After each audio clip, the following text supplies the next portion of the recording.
So, ang simbahang Katoliko, ilang hunahuna, dagway ra og kaon. Kay ngano, apil naman ang mananap nga mahugaw, ipakaon na, apil ang dugo. So, wag sila kalainan ni Satanas. Ngilad kaayo hunahuna og patulunan ang simbahang Katoliko kay Di ko mutuo nga wala ka basa ang mga stay aning Leviticus 18 o kuban ng mga sekta di mo ka dugo. Di ko mutuo. Ilan ang gilikan siguro pag sangya, okay, basa niya mga ilang mga sakop mamalik sa Katoliko. Mayong adlaw mga kaigsunan ko ni Kristo.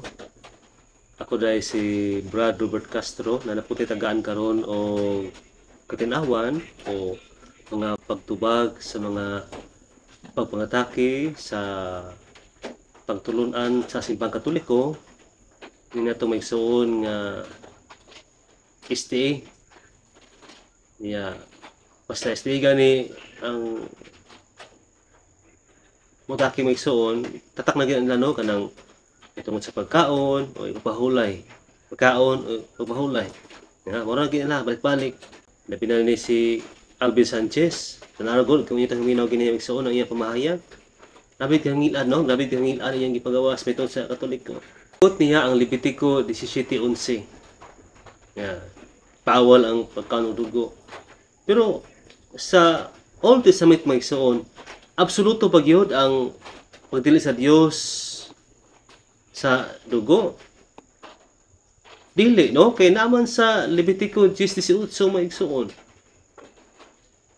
Kung atong tanawon ang Leviticus 18 nagkanayon, og sanglit ang dugo niini wala man dad-a sulod sa sanktuaryo. Ninyo unta kining gikaon dito sa sanktuaryo sumala sa kong sugo. Di ba klaro kayo? Dili di absoluto sa particular git sa libro sa Levitico nga ang dugo gibawal laban nanay higay ng gipakaon sumala sa sugo sa Dios. Pero ato ipagklaro may suon nga kaming Katoliko wala pa binangaon ng dugo gid nga dugo nga rapasa kung dili dinuguan. So na nga di ko mutuo nga wala ka basa ang mga stay aning Leviticus 18 o kuban ng mga sekta di mo ka dugo. Di ko mutuo. Ilan ang gilikan siguro pag sangya, okay, basa niya mga ilang mga sakop mamalik sa Katoliko.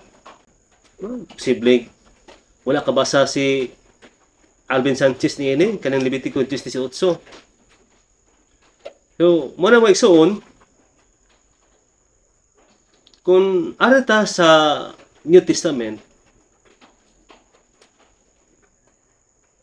tinuod nga nabasa sa Old Testament o particular sa Leviticus nga dugo dili pakaon kay umani pinalahi nga sa katawhan ito sa Dios, no? Sa mga Hudiyo o mga Israelita, pinasahi nga balaod sa Dios kuto siyang katawhan para malahi siya sa uban nga mga nasod nga galibot niya ba.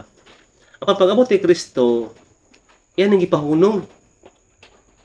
Matod pa sa Marcos City, 18:19, nagkanayon may suon, bisan unsa nga mosulod sa baba sa tawo, dili makahugaw kaniya.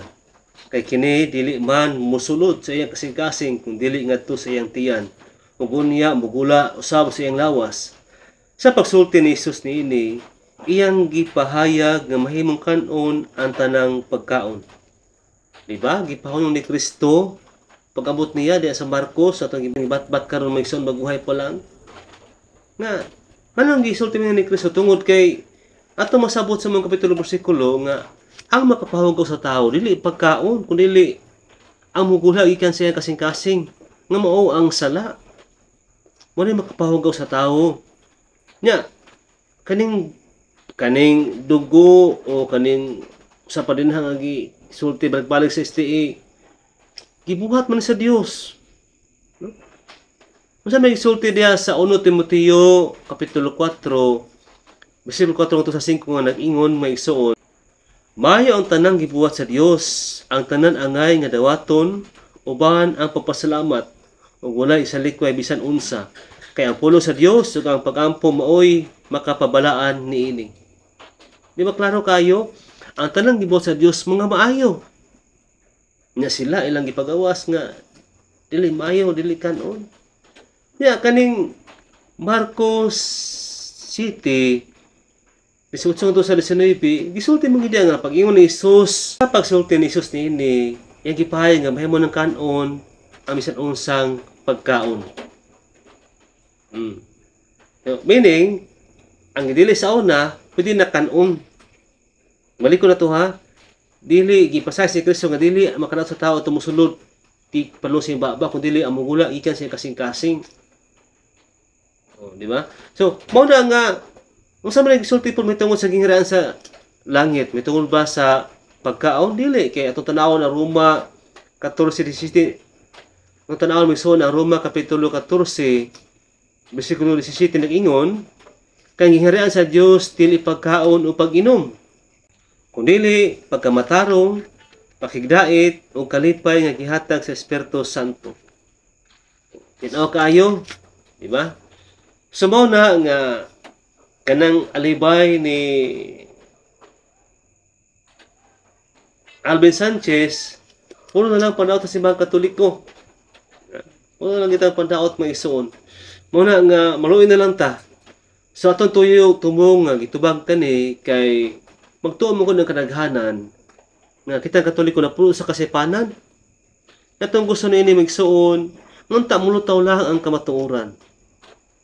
Una, wala na lagi sulti ng Levitico 18:8 nga ang dugo, isulti diya pwede ng kanon. Yeah. So muna nga salamat kayo sa inyong paglantaw. Naot ko nga naunta mo'y gamay nga nakatunan para katong mga Katoliko naglibog matinawa sa pagtuong Katoliko. Salamat o God bless inyong tanan.